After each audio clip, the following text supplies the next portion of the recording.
Hello friends, అందరికీ నమస్తే. నేను ఈరోజు కేసరి ప్రసాదాన్ని ఎలా చేయాలో చెప్పబోతున్నాను. డే 4 దేవీ నవరాత్రుల్లో అమ్మవారికి నైవేద్యంగా పెట్టే ఈ కేసరిని టెంపుల్ స్టైల్లో ఎలా చేయాలి, రోజంతా మృదువుగా నోట్లో వేసుకుంటే కరిగిపోయేలాగా చేసే కేసరిని నేను ఈరోజు మీకు చెప్పబోతున్నాను. ఫస్ట్ అయితే ఒక కడాయి తీసుకొని 1 స్పూన్ నెయ్యి వేసుకొని ఇందులో మనం కొంచెం కాజు అలాగే కిస్మిస్ని రెండింటిని బాగా దోరగా వేయించుకోవాలి. కొంచెం దోరగా వేగితే సరిపోతుందండి. నెయ్యి అనేది 1 స్పూన్ అయితే సరిపోతుంది.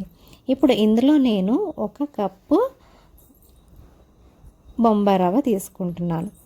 ఈ బొంబాయి రవ్వని మనం ఒక 5 నుంచి 10 నిమిషాల వరకు వేయించాలి. ఈ రవ్వ అనేది ఎంత బాగా వేగితే మనకి ప్రసాదం అనేది అంత బాగుంటుందన్నమాట. ఇప్పుడు మనం ఏ కప్పుతో అయితే రవ్వ తీసుకున్నామో అదే కప్పుతో 2 కప్పులు వాటర్ అయితే పోసుకోవాలి.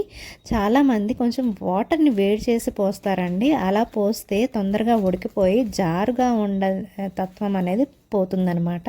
అందుకే నేను కూల్ వాటర్ పోసుకున్నాను. ఇలా కూల్ వాటర్ పోసుకున్న తర్వాత బాగా కలుపుకోవాలి. నేను ఫుడ్ కలర్ కోసం ఇక్కడ కేసరి ఎల్లో కలర్ని వాడుతున్నాను. మీరు కావాలంటే వాడుకోవచ్చు, లేదంటే ఇలాగే ప్లెయిన్గా కూడా చేసుకోవచ్చు అనమాట. లేదంటే కుంకుమ పువ్వు కూడా వేసుకోవచ్చు. ఇలా వేసుకున్న తర్వాత కొంచెం ఇందులో నేను షుగర్ వేస్తున్నాను. ఏ కప్తో అయితే మనం కొలుచుకున్నామో అదే కప్తో 1.5 కప్ షుగర్ అయితే సరిగ్గా సరిపోతుందన్నమాట. ఈ 1.5 కప్ షుగర్ బాగా ఇందులో ఈ రవ్వలో బాగా కరిగిపోవాలి. ఈ షుగర్ అనేది ఇందులో కరిగిపోవాలి, ఉండలు లేకుండా బాగా కలుపుకోవాలన్నమాట. ఇప్పుడు ఇందులో నేను 1 స్పూన్ ఇలాచీ పౌడర్ వేస్తున్నాను, అలాగే కొంచెం పటిక వేస్తున్నాను.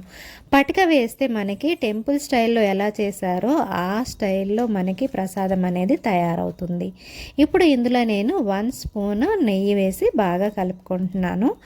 నెయ్యి మనం ఎంత వేస్తే అంత రుచి వస్తుందండి. అంతే అండి, మనకి ఎంతో రుచికరమైన కేసరి ప్రసాదం అనేది తయారైపోయింది. ఈ దేవీ నవరాత్రుల్లో మీరు కూడా ఈ ప్రసాదాన్ని ట్రై చేసి ఎలా వచ్చిందో నాకు కామెంట్ సెక్షన్లో కామెంట్ చేయండి. అలాగే నా ఛానల్ని సబ్స్క్రైబ్ చేసుకోండి.